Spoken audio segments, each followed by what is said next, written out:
good? I'm Kasim. It's Just Sneakers, back with another review, and today we got the Jordan 12 playoffs. Already know, originally released in '97, iconic to say the least, worn during his legendary playoff run, along with the flu games. These are the third time that these were retroed, so it's safe to say that these don't come around that often. They originally released in '97, retroed again in '04, in 2012, and now in 2022. So that's a 10-year gap between retros. I think that's a pretty long time, especially being that 12 seem to come out pretty often. These were a pretty wide release for the most part. I ended up copping on the Sneakers app. It was pretty simple. 10 o'clock rolled around, and I pressed a few buttons and I won. Now, I like 12s in general, and personally, this is probably my second favorite pair of 12s. I'm a fan of the white and red pair, probably more, but this is definitely a dope pair and probably the most wearable. Now on to the full review of the shoe. You should be familiar with Jordan 12s by now. Pretty simple shoe for the most part. Most of them are just two colors. Not so much going on in the design, but that's really the best part of it. The shoe is comprised of all leather for the most part. The leather is pretty decent quality. It's a bit tumbled. I would say that the leather on the white parts is a bit different. It's sort of like I would say like a football or whatnot, or a basketball. It has sort of that kind of gradient to it. Okay, so let's start at the toe.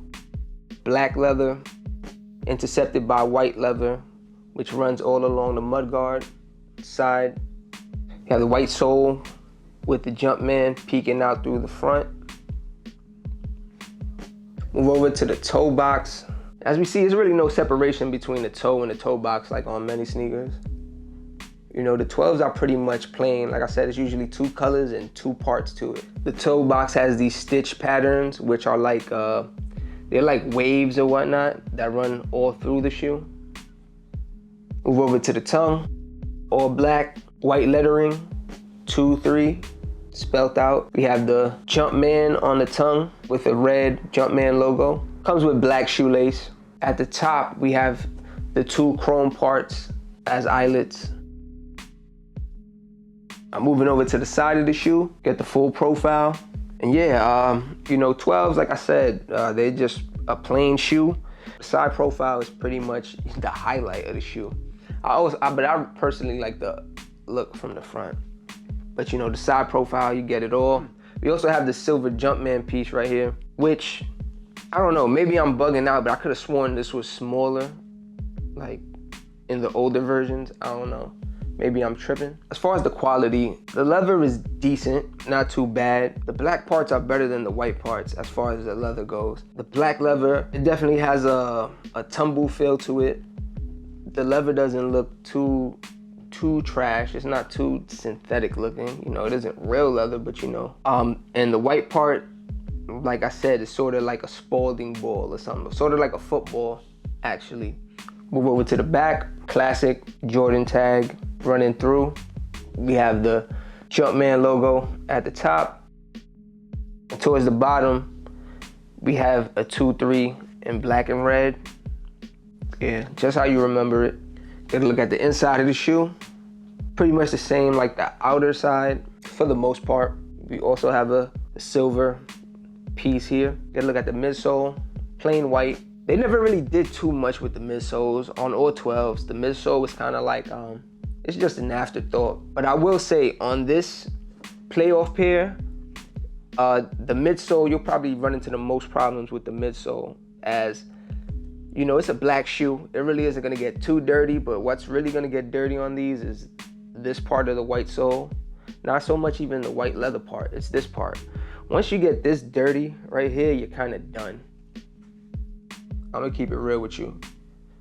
Cause the top, you could keep the top fresh, but this is gonna start yellowing, or once this starts catching dirt and this part here, you're kind of done. I'm not even gonna hold you.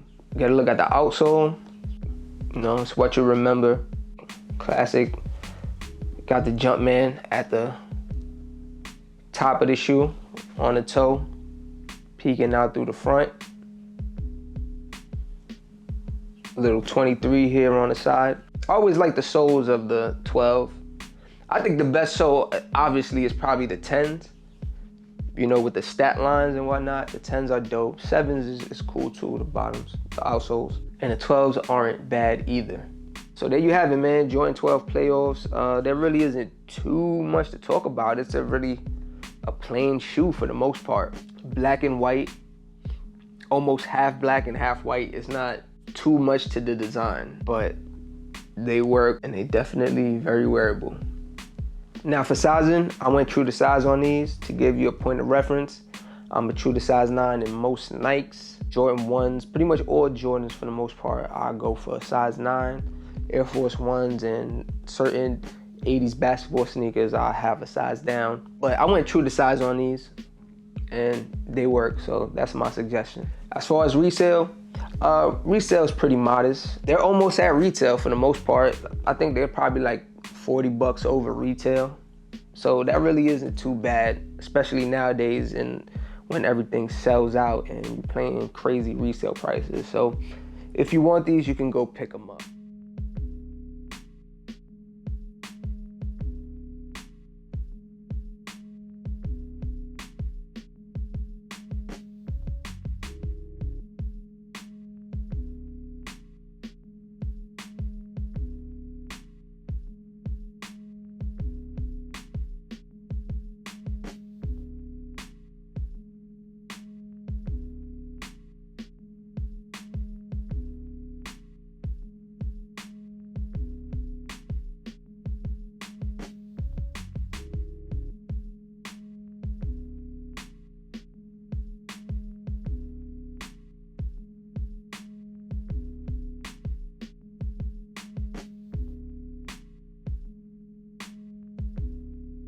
Now for my thoughts on these, of course I'm rocking with them. 12s in general are just dope, very wearable. And the black and white colorway playoffs is the most wearable 12s in my opinion. Honestly, the 12s might be a top 5 Jordan model, especially with popularity. People really love the 12s. Like in the streets, in the hood, like 12s go. They always have, I can't even lie. And to be honest, I think people like the non-OG colorway 12s. So like the black and yellows and the black and royal 12s, like those are very popular. I think they did a good job on this retro overall. It's pretty much 1-to-1 besides like quality, but that is what it is. It's never gonna be the same quality as the original. It's impossible for them to use the exact same materials and whatnot, but it's pretty much 1-to-1. If playoff 12s is one of your favorite sneakers, one of your favorite shoes, you should definitely be on these. Overall, I appreciate that these haven't came out that often. You know, I think they should take longer breaks in between retros because, you know, they got some kicks that's on like a 3-4 year like cycle. Every 3-4 years they come back, and like it's just not necessary. Also, another thing with Jordan 12s, 12s are among the most durable Jordan, I'd say. You know, now that I think about it, I've had 12s that I rocked to the ground when I was younger. I done had some 12s that I like really put work in. Like did a whole lot of different activities in, and they were still wearable. So I would definitely say that 12s are among the most durable, wearable Jordans, up there with like 1s and 3s and whatnot.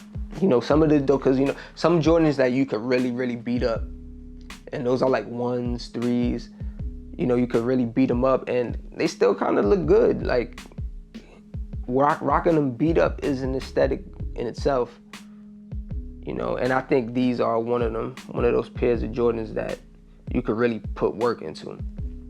Maybe not this black and white pair so much, because like I said, once you get this dirty and it start yellowing, it's gonna look kind of disgusting. But, you know, the world is your oyster. But I wanna know what y'all think, man. Did y'all cop? Do y'all cop these every time they come out? Or are you waiting for another colorway? Leave it below. Comment, like, subscribe, share, all that good stuff. It's just sneakers. Peace.